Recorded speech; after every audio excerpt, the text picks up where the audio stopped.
Hi, this is Andre. We've looked at the Looperlative LP2 pedal in several previous videos, but before the LP2, the original Looperlative device was the LP1 rack mount unit, which was originally released in the mid-2000s and is still available today. The biggest difference between them is that the LP1 can have 8 different simultaneous stereo loops, either synchronized or unsynced, and has direct selection for all 8 of those loops built into the hardware interface. The most recent version of the LP2 makes most of the LP1's functionality available through MIDI, but there are a few software features in the LP1 that have not yet been ported over to the LP2, and we're going to be looking at a couple of those here. The main one is a function called bounce, and it lets you completely redefine the length of a loop outside of its original form. This is essentially the same thing as the EDP's unrounded multiply or the Lupe's unquantized multiply. It's not a very common feature, but it is a hugely powerful one, and we'll be looking at how the LP1 implements it. There are also different ways to group multiple tracks into different combinations and treat those groups with the same functions at the same time. In this video, we're going to be looking at the concept of temporary groups. This is engaged by doing a long press on an individual track button, which then lets you add additional tracks to a temporary group and deal with them as a unified collection of loops. For me personally, the biggest challenge of multi-track looping is keeping track of everything, being able to physically and mentally manage simultaneous audio streams, and I found temporary groups to be a great way of making loop polyphony more usable in a very spontaneous way.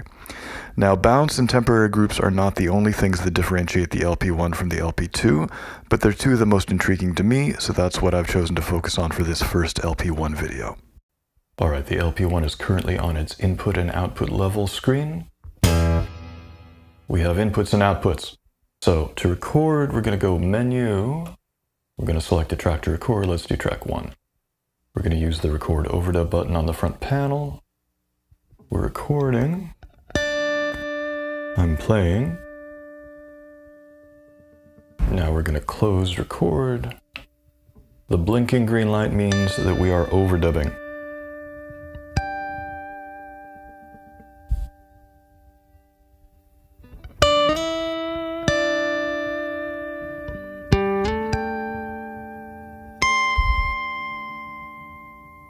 I'm deliberately doing something free time without any obvious rhythm.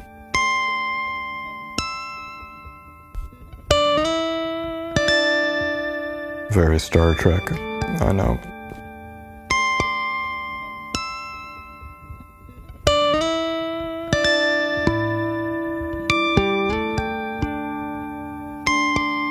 Okay, that's enough sci-fi. Pushing record dub again, puts it back to play. If it's a solid green, it's just playing back. You see there's a yellow light that lights up right at the start point of the loop. It's going to come around again in just a second. Here it comes. Boom. And then if we're overdubbing, it blinks green. If we stop the track, it turns red. So red indicates that you have a stopped track that has audio on it. This user button, user 3, I have assigned to a start or stop now. The regular play and stop button waits until the beginning of the loop before it kicks in. This automatically starts playing or stops it immediately. So let's go back to this loop. Now, let's just take a small snippet of this loop and have that small snippet be a new loop by itself. User button 1 is assigned to the bounce function, and it's going to be set up so that when I press the button the first time, that is the new loop start point, taken from here. When I press it a second time, that'll be the new loop end point, again, taken as an excerpt of what we have here on track 1. So let's just try that. Boom, boom. So now we have a brand new loop on track 8. The reason it's on track 8 is because the LP1 does a kind of auto-save and auto-backup when you do destructive functions like bounce.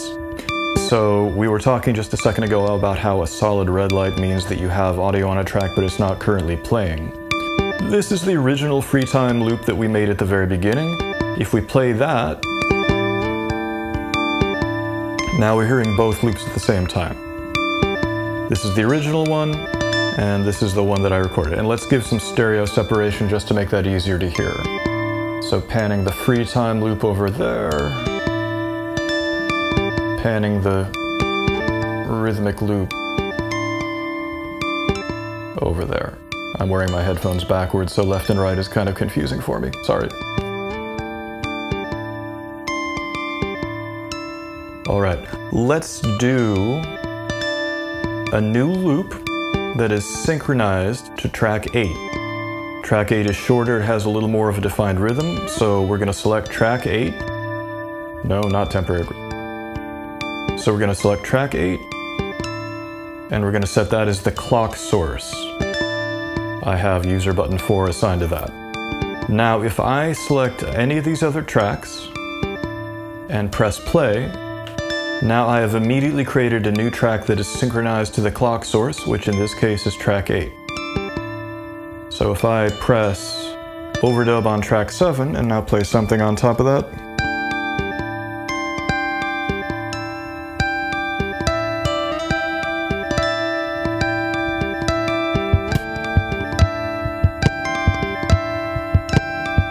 close overdub.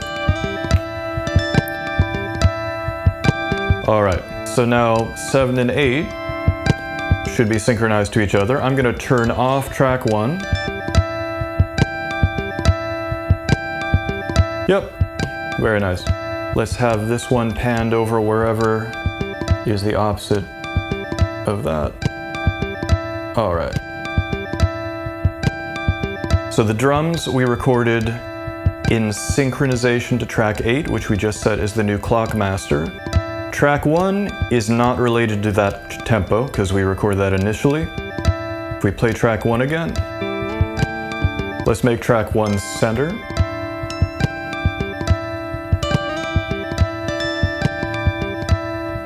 There we go. So now track 1 is doing its free time rubato thing. We have track 8, which was recorded as a slice of track 1. We then set track 8 as a new clock master, and we created a new track from scratch that was synchronized to that new clock master. Let's stop track 1. Now we can also do this. We can take another segment of this loop, another fragment of the loop, but we can have this new fragment be quantized to the length of the current clock source. So for that, we're going to use a different user button. User button 1 is set up for a regular bounce that is not quantized. User button 2 does a bounce that is locked to whatever the current clock source is, which again is going to be track 8. So we're going to play track 1. Oh, come on. There we go.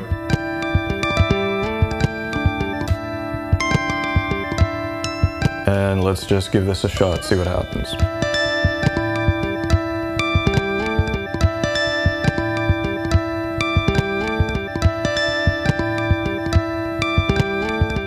All right, let's mute everything other than this brand new track that we just made. So this is the bounce that we just made. And if we bring in just the drums,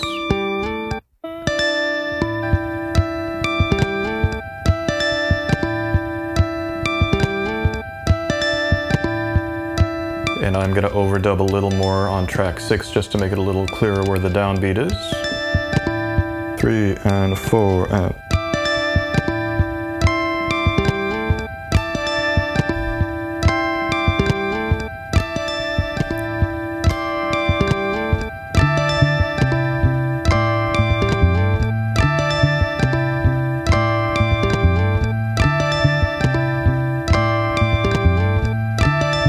And let's bring track 8 back in.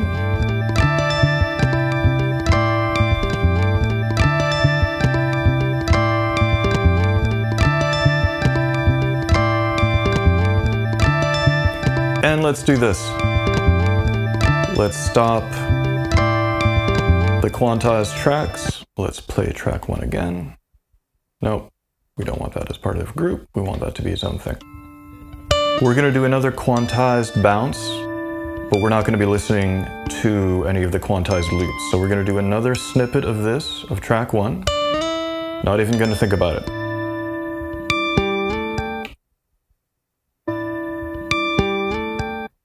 And as you can hear, Sometimes it rounds off a bit of silence between the button presses and where the next quantization point is. So now let's just bring in the drums.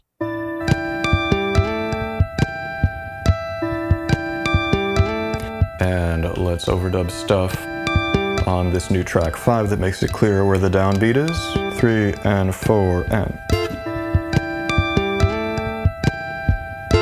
There we go.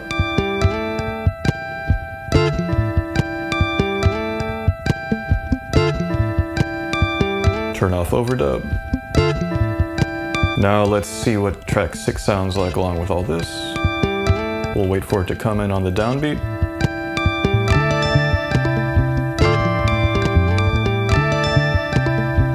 Let's pan track 6 over there. And let's bring in track 8.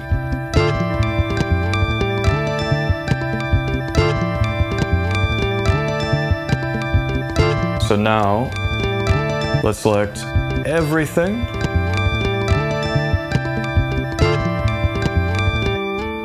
Now we've stopped all the tracks. Is track 1 going to start playing? Yep. So when you have a bunch of tracks selected, play stop will make anything that's currently playing stop playing. It'll also make anything that's stopped start playing again. This is a little easier to see if you use stop now and start now. So we've selected all the tracks. These 4 are currently off. That means when we press play, they're going to turn on.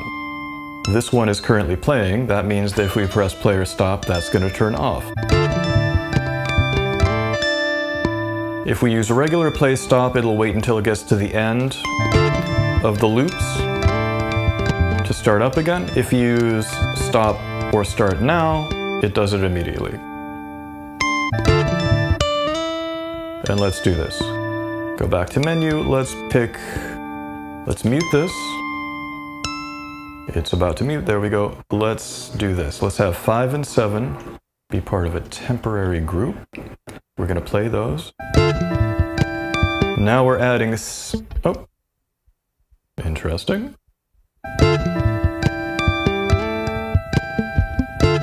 Okay. Now we're going to add 6 and 8 to the temporary group. They're not playing right now. So when we press stop and start now, 5 and 7, which are currently playing, are going to stop. 6 and 8, which are currently stopped, are going to start.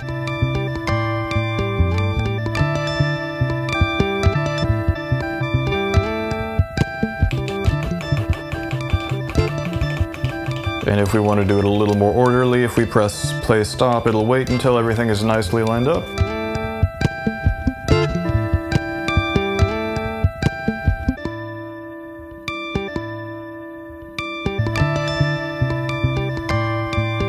And let's pan that. Nope, we don't want a temporary group. Let's pan that elsewhere.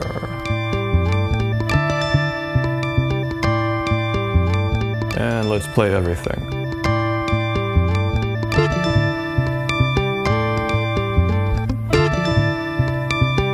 7 and 8, we want to hear you too.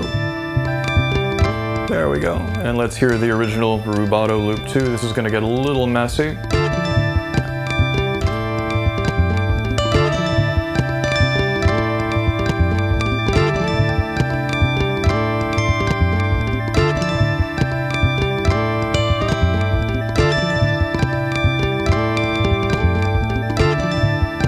Now let's just silence the quantized tracks.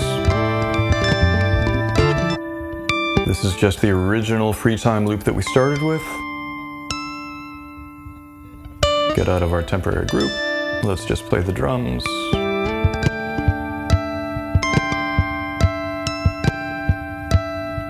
Let's play another quantized track.